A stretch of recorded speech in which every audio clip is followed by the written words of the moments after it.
Olá pessoal, nesse vídeo nós vamos fazer uma breve revisão das chamadas condições de equilíbrio dos corpos rígidos. Esse é um assunto que nós já estudamos lá em física e estudamos também lá em estática e dinâmica. Então, o que são essas condições de equilíbrio? A primeira condição de equilíbrio é chamado equilíbrio dinâmico. Dinâmico significa movimento, né?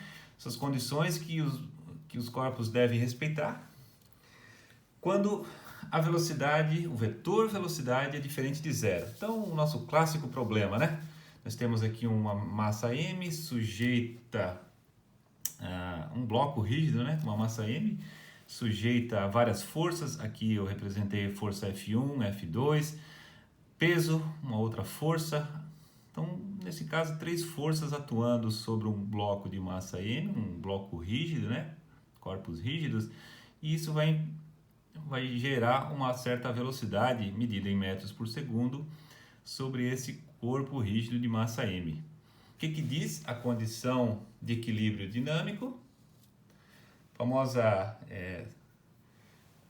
segunda lei de Newton, né? Que diz que o somatório das forças que atuam sobre essa massa é igual a massa vezes a derivada do vetor velocidade com o tempo, também conhecido como aceleração, tá certo? Segundo a lei de Newton, somatório das forças, massa, aceleração, para o caso de corpos rígidos, são aqueles corpos que não se deformam, tá? Então, nesse caso, quem seria o somatório das forças atuando sobre esse corpo? Seria a força F1, observe que eu estou escrevendo na forma vetorial. Então, o somatório dos vetores força, né? É a força F1 mais a força F2 mais o peso, que também é uma força.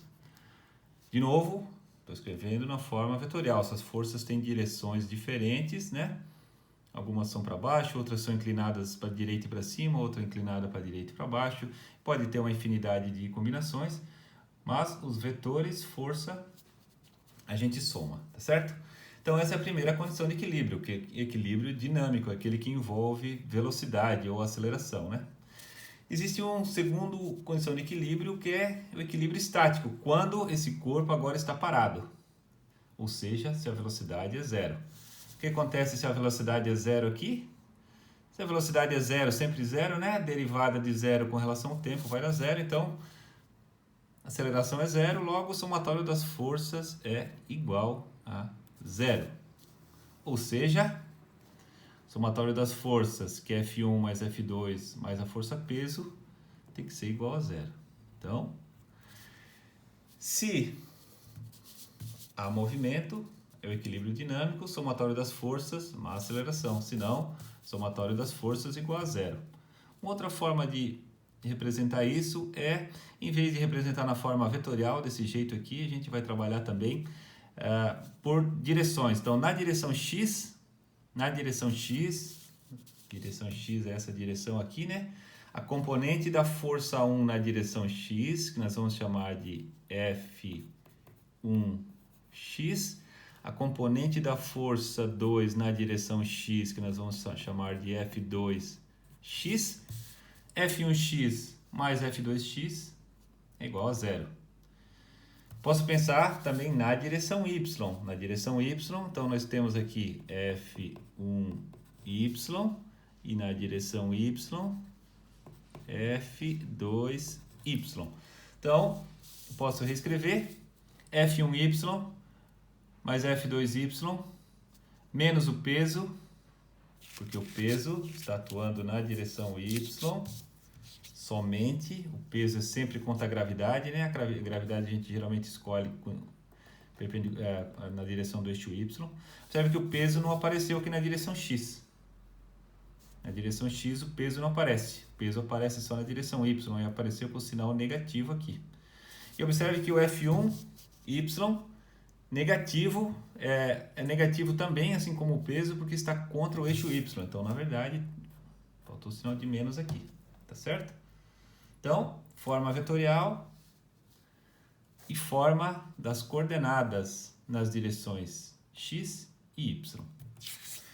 Bom, e ainda temos a situação onde esses corpos rígidos, continuamos com corpos rígidos, Continuamos com equilíbrio estático, só que agora esses corpos rígidos, eles giram em torno de um ponto. A famosa alavanca, né, que a gente estuda também lá na física, lá em estática dinâmica. Então imagina que isso aqui é uma barra, ó, uma alavanca, né, uma barra de ferro, por exemplo.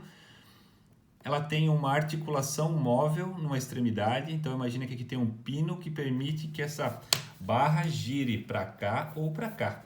Então agora existe uma força F1 atuando para baixo, tem uma força F2 aqui na ponta atuando para cima e tem também o peso P atuando sempre na direção contrária ao Y, né? Então, reescrevendo aqui o nosso sistema de coordenadas, x, y, trabalhando na forma vetorial, né? Então, nós vamos chamar aqui de D1 a distância da força 1 até a articulação móvel. E vamos chamar de D2 a distância da força 2 até a articulação móvel. Então, D1 a distância daqui até aqui, D2 da força 2 é da ponta até aqui. Isso aqui é uma barra uniforme, o peso está localizado bem no meio, né? O peso é bem no meio dessa barra. Então, a gente pode dizer que essa distância do peso é D2 dividido por 2, metade do D2. O que diz a condição de equilíbrio de corpos rígidos, equilíbrio estático de corpos rígidos que giram? A palavra-chave aqui é giram. Equilíbrio estático de corpos rígidos que giram. M de momento. A soma de todos os momentos das forças com relação à articulação tem que ser igual a zero. O que é o M0? F vezes D. É a força vezes a distância da força com relação ao ponto de giro.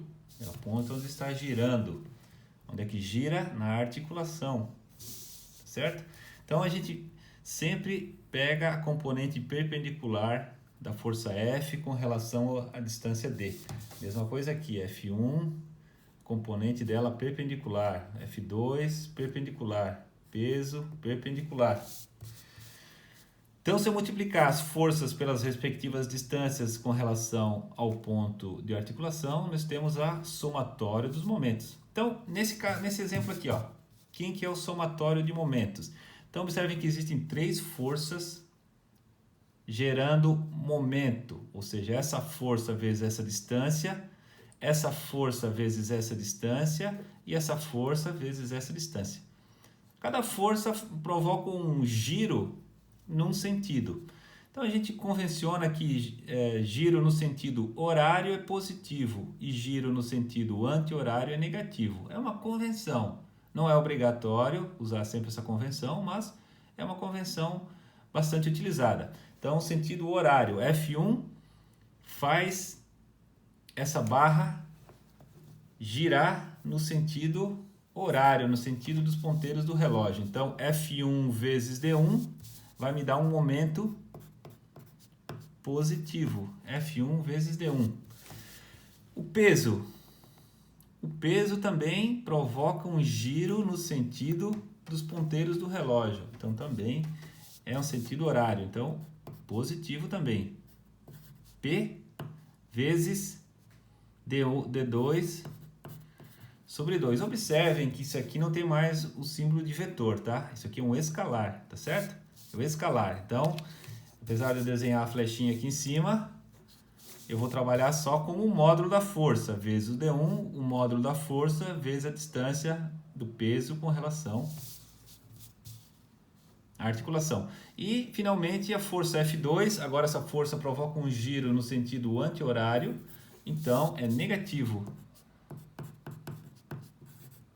Então, esse é o somatório de momentos para esse exemplo, onde tem 2 forças atuando nessas direções e atuando nesses pontos. Então, esse é o somatório dos momentos. E segundo a condição de equilíbrio estático de corpos que giram, esse somatório de momentos tem que ser igual a zero. Ok? Então, uma breve revisão sobre as condições de equilíbrio. Equilíbrio estático, somatório das forças igual a zero, de corpos em translação. Equilíbrio estático de corpos que giram, somatório dos momentos das forças. Ok?